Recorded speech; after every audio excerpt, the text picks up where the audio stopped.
Alright y'all, welcome back to the channel and to some more rifle testing. And it's been a little while since we've been out here with some rifle testing, but I've definitely got a pretty interesting little setup, at least for me anyway, out here today. And I do apologize if you can hear any background noise, engines running, that kind of stuff. The neighbors are fixing some kind of barn over there before the rain and snow comes in over the weekend. So it's just what we have to work with for today, and I'll try to work around it the best I can. But either way, as for the setup we've brought out here today, it's definitely a pretty interesting one. And I'm sure when a lot of you guys think like classic bolt action deer hunting rifle, you're probably thinking of this setup or at least something very similar. So for the setup I've got out here today, this is my Remington 700 BDL chambered in 30-06, and it is the synthetic stock stainless steel version here. And up on top I have a Trijicon scope. I believe it's called the AccuPoint scope, and it's definitely pretty interesting. It's just got a green pointed little triangle in there for a reticle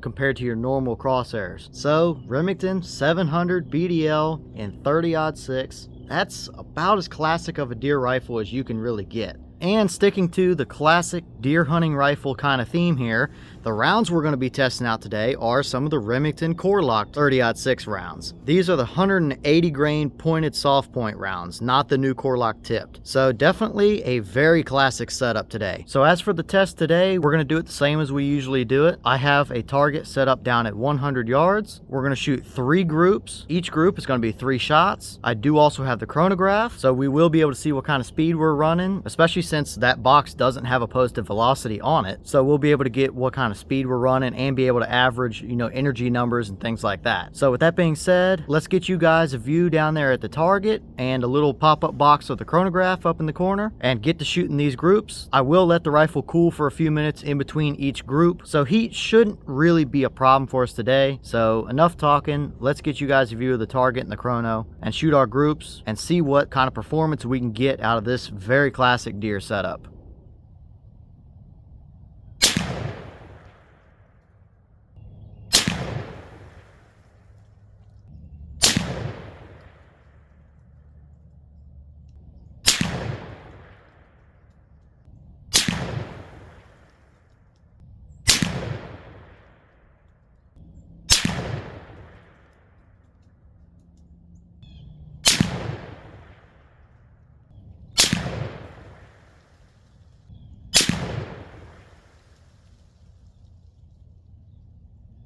Alright, so after shooting our groups here, let's take a quick look at what we had for chronograph numbers. And from the looks of it, they were right about what I was expecting to see. Low to mid 2700s for most of them. That seems about like average for these type of loads. So let's go through and see what the actual numbers gave us.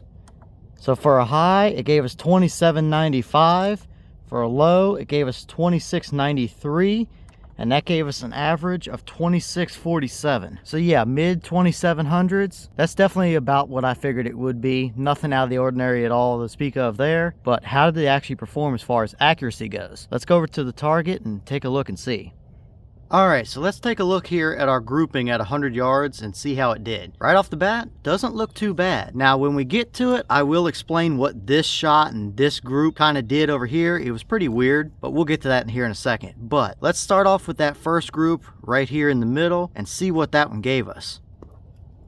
Okay, so that first group in the middle gave us a 0.84 inch group. Definitely sub MOA. Not bad at all for a hunting rifle with a hunting bullet. That's sub MOA all day long. Plenty good enough to take out into the woods on a hunt. There's no doubt about that. That's pretty decent right there. Now looking at our second group over here on the left, this was pretty interesting. I shot one of these rounds here, and then the second shot I took hit way down here. And I know I didn't pull that shot, and it felt almost like a muzzleloader hang fire. Just that split second of delay, which was really interesting. That was kind of weird, so I made the executive decision to take another shot, and that gave us this group here. Now these two are pretty much touching. This one, I don't know. I could have pulled that one. Seeing the other two, that's probably the case, but let's measure this part of the group just to see what it gave us.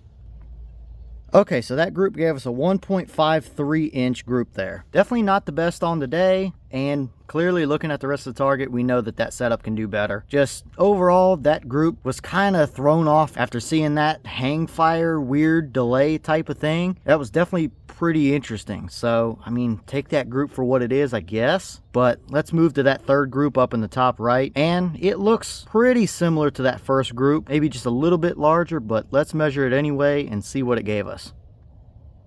Okay, so that third and final group gave us a 1.12 inch group there. Not too bad at all, right at about essentially an inch. I mean, that's still plenty good enough to take out into the woods hunting. Not quite as good as our first group, and I still think it can do a little bit better than that.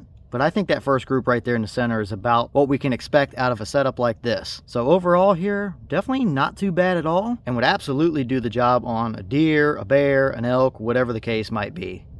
All right, y'all, well, what did you think about that performance there? Definitely not too bad. Is it, you know, precision, ultimate accuracy for long range, that kind of stuff? Maybe not. But for a 100-yard, 200-yard type of hunting setup that gun is, absolutely, that would do the job on anything you would take it out after. I'm thinking right at that, you know, 0.7, 0.8 inch group, that's probably about what I would expect to see out of that, and probably about as good as you're going to get with that type of load through this gun. Now that weird little hang fire delay type of thing, that was, you know, a little interesting. I think it was the round though. I don't think it was the gun. So I don't know, I guess take that for what it is. But it was definitely a little bit weird. But either way, as always, leave your thoughts in the comments and let me know what you think about it. Do you use a setup like this? Have you used a setup like this? Is that about what you expected to see as far as performance goes? All that. Let me know down in the comments. But with that being said, it's starting to sprinkle some rain out here and the temperature's starting to drop. So I'm going to get the stuff packed up before my chronograph and my cameras get soaked out here. We do, as always, have a channel Instagram as well as a mailbox where you can send things to the channel. All that information will be in the description if you're interested. But with that being said, I'm going to get packed up. Stay tuned because we've got plenty more stuff coming and some more rifle stuff as well. But I'm going to head out, so I'll see y'all in the next one.